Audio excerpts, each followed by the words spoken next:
Right, so this is the alternative Google Sheets based video for generating a summary table. So if you're using Google Sheets, you can't use Excel for whatever reason.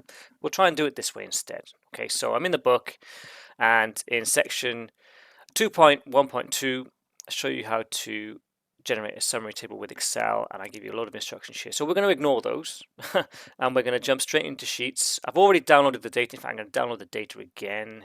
Here's my example data set. There you go, zebrafish 9999999. Okay, so jump in here. I've got a Google Sheet open. I am going to go to File, Import. Is it there somewhere? Yes, there it is. I'm going to find that. Actually, no, I'm going to upload. This is the key difference here. I'm going to actually upload the file I've just downloaded. Here, it's in my. There it is. Okay. I am going to put it into a new sheet. There we go. And I'm also going to turn my filter on. There we go. So that's created a table there now.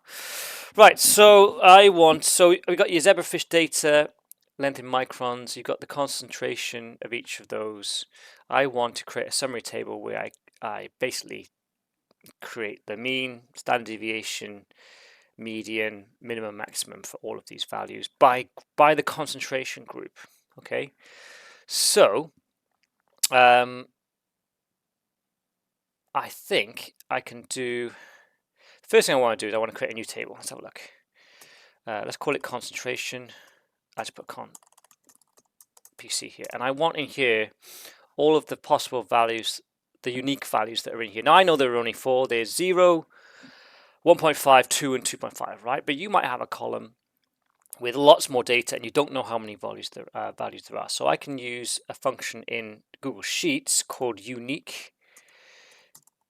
So I've done equals unique, and I'm going to open up a bracket. I'm just going to highlight this column, except the header.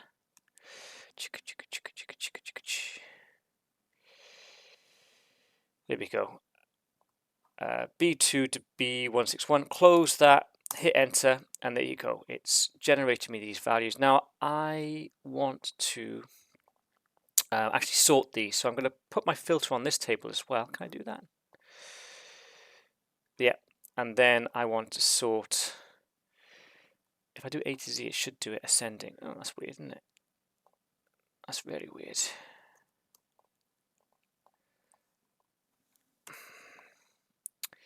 So let's see if I can. Huh. Don't know why that happens. So what I'm going to do is okay. Right, so now I'm going to create a new column called mean. Oops.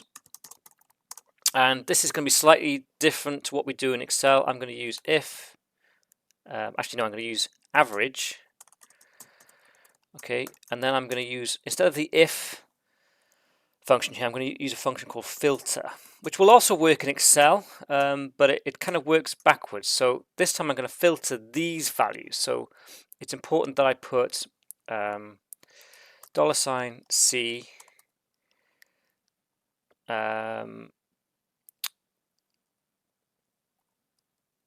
it's $C2 colon $C. I know there's 161, and I want to filter by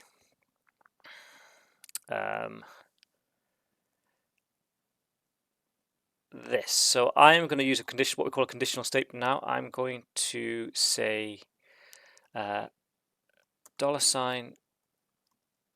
$B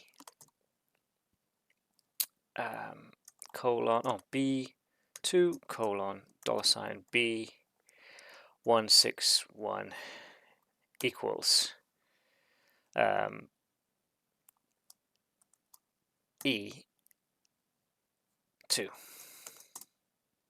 There we go. And I'm going to leave the autofill on. So this is the mean values of each of those groups. And then I want to create, let's have a standard deviation column.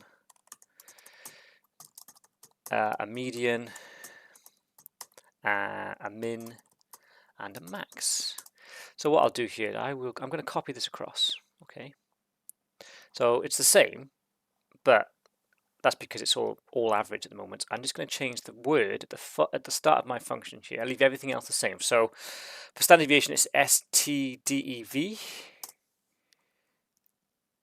Hit enter. There we go. That's calculate the standard deviation. Yes, I'm going to autofill that. Median.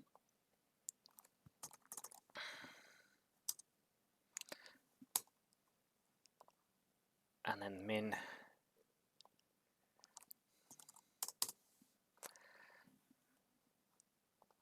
And then finally max.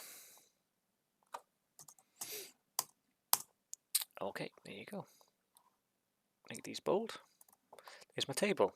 So there you go. That's done everything that I've done in Excel, but in Google Sheets. So you can use that if you are using a Chromebook, or if you've got a Mac but you can't get Excel to play ball, or you can even do it if you're using a tablet on Google Sheets as well. So there you go.